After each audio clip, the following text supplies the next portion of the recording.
What does it take to win a rally? No doubt some would say it's drivers' skill and stamina. Others, the car's speed and reliability. But all would most certainly agree that there's a third factor that's equally important and beyond man's control: luck.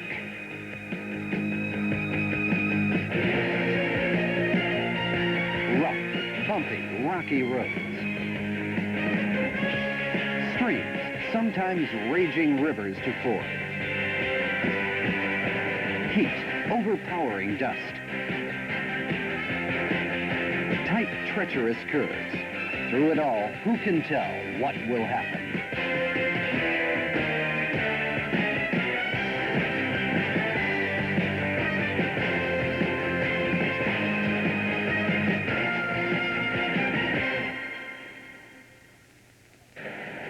For the first time in history last year, a World Rally Championship event took place on South American soil, the 1980 Codasur Rally.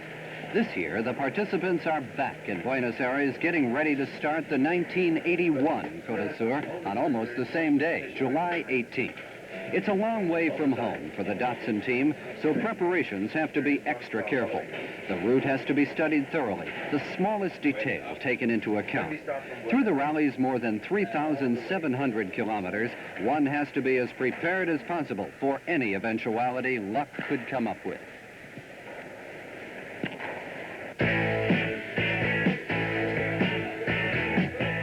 The 1980 Codasur was styled after the Monte Carlo, with 6 alternative starting points in 6 countries that are part of Codasur, which is short for the name of the rally's organizer, the Automobile Association of South America. That, however, posed problems. So this year, there's only one starting point, Buenos Aires. Motorsports are, of course, well known here, the city being the home of the Argentine Grand Prix.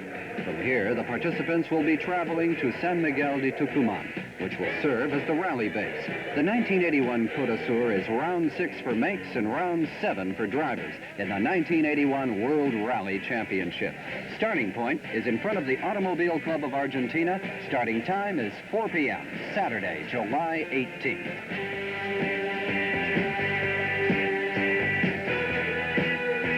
When it's time to start, first off is the unique Meta husband and wife team. Meta won the Safari Rally earlier this year.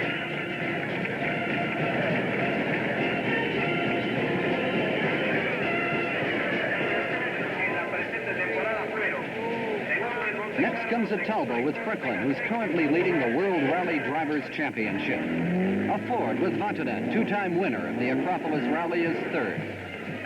Then a Datsun 160J, driven by Zunino, well-known Argentine driver. And fifth is also a Datsun 160J with Recalde, another Argentine, and holder of an outstanding international rallying record. Timo Salonen from Finland is in car number 6, a Datsun 160J GT. Impressive winner of the 1980 New Zealand Rally, Salonen no doubt is here, determined to make this rally another successful one for him. And though his Datsun 160J GT made its debut only this year, already it has proven itself a worthy heir to Datsun's winning tradition in rallying.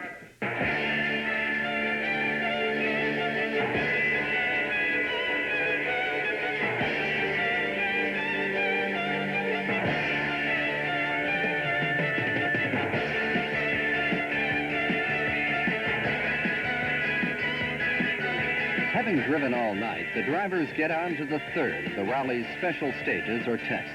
Here, Salonen takes the lead. Altogether, there are 17 such special stages, though the first has had to be canceled because of flooding from heavy rains. There's another stage before the contenders finally hit Tucumán, where they'll be winding up the first of the 4 legs the rally is divided into. Here's Franklin in his Talbot Sunbeam Lotus, a powerful car with a DOHC engine said to generate up to 250 PS. And here's Vatanen, a highly favored contender battling with Salonen for the lead and banking on the experienced performance of his Ford Escort RS 2000, a car that's been in rallies for several years. Like Salonen, Vatanen comes from Finland, posing the question yet again, how come Finland has so many top-class rally drivers?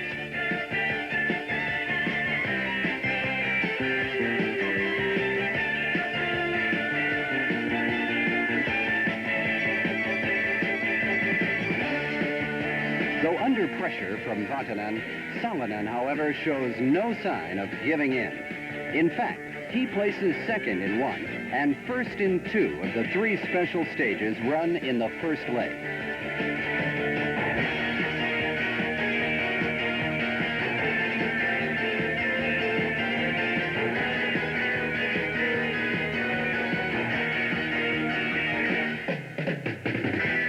And by the time the 65 survivors out of 80 starters reach Tucumán, having tackled over 1,500 kilometers, the overall ranking has Salonen first, Vatanen second, Freklin third, and the Metas fourth.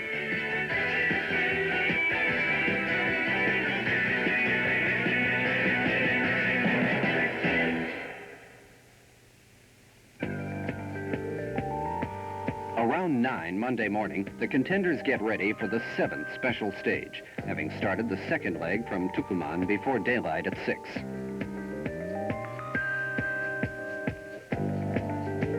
Salonen continues to lead overall, so he starts ahead of the others.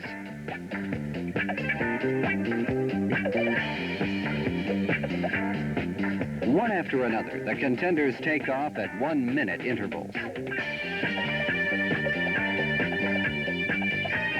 The second leg is a northbound loop from Tucumán and back, covering 879 kilometers and including 5 special stages, one of which takes place on the highest point of the rally.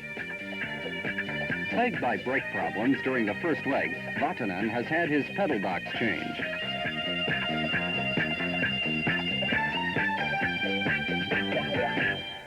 By the 8th special stage, the highest point of the rally, Salonen too experiences brake problems. But true to his reputation for daring, he carries on through the more than 100 kilometers of this special stage, which reaches over 3,600 meters above sea level.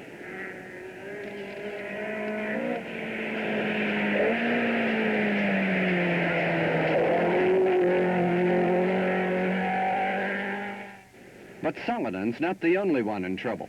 The pulley wheel of Vatanen's Ford shears off the end of the crankshaft, and his service crew has to get him back on the road. As for Freklin, he fails to notice a deep trench, drives into it, causing a rear shock absorber of his Talbot to completely snap in two, and more seriously, injuring his neck. Luck is beginning to make its presence felt.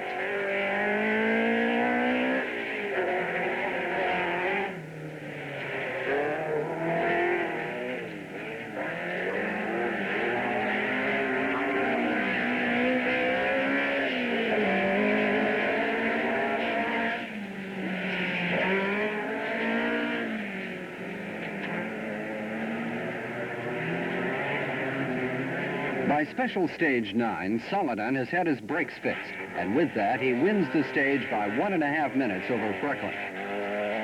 Vatanen, however, is not in luck. He goes too wide on a very fast curve. The front digs into deep sand, and the car catapults end over end. After that, he has no other choice but to give up the race.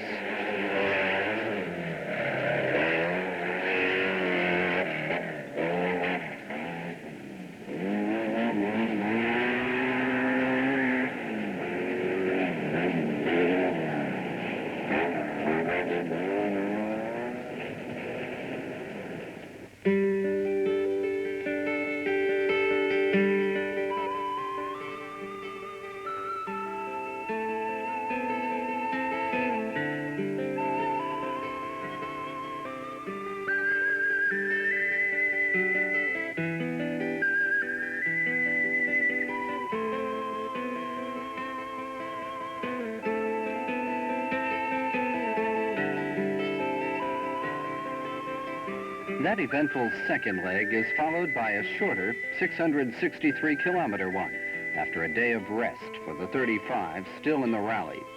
No less than 30 had to bow out during the second leg. The third leg is another drive from Tucumán and back, starting at another early hour, 7, Wednesday, July 22nd.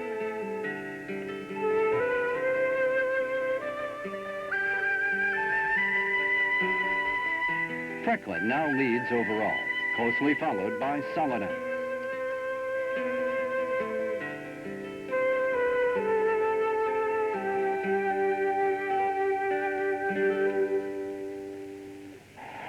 But though shorter, the third leg is by no means easier.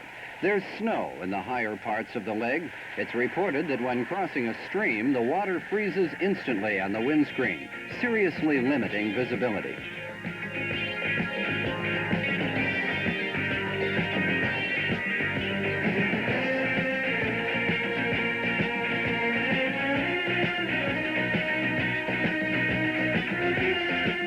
And though second overall at the start of the third leg, Salonen carries on driving with the confidence that's characteristic of him. And by this special stage, the 13th, he's back in the lead, having displaced Frecklin by the end of the 11th.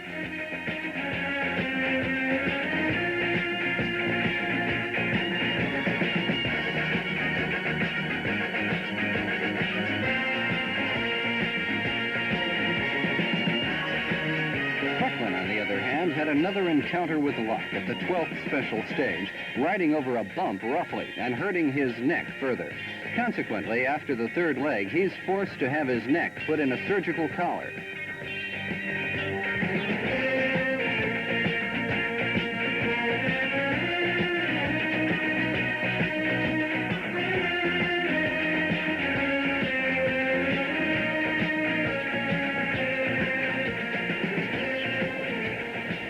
By the last leg, July 23rd, Salonen is definitely back in the lead, having placed first in 3 and second in 1 of the previous leg's 4 special stages. Frecklin, however, is in hot pursuit, trying to eliminate the Finns' 3-minute lead.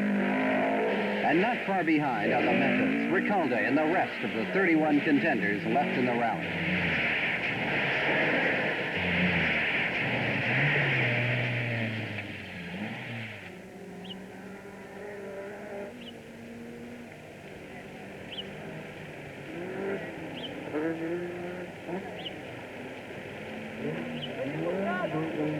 Salonen is a driver of great talent. Not yet 30, he already has his own dynamic driving technique and style, which puts him in a league with the world's finest drivers. At this special stage, the 15th, and just 2 special stages away from the end of the rally, he continues to keep his lead through that dust, and it looks like there's no stopping him in his bid for victory.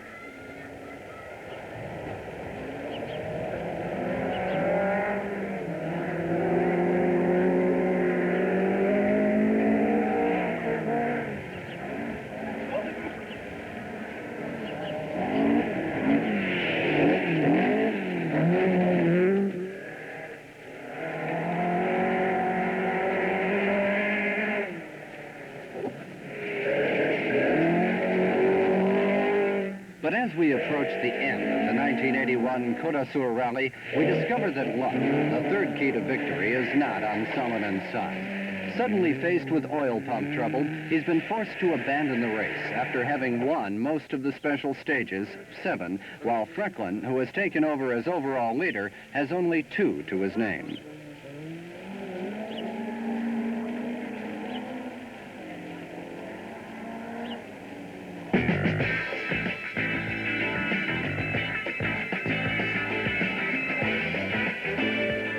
July 23rd, the 1981 Codassur Rally is over. 26 have made it to the finish. Frecklin is the winner.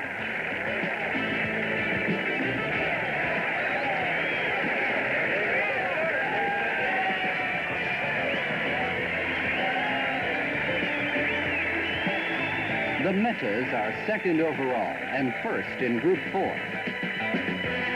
Recalde's Datsun 160J is third. Recalde also won 3 special stages, giving Datsun 10 special stage wins. Now, Datsun is just 8 points away from being number 1 in this year's WRC. And with 4 more events to go, it looks like it'll be a neck-and-neck race between Datsun and Talbot for the 1981 World Rally Championship.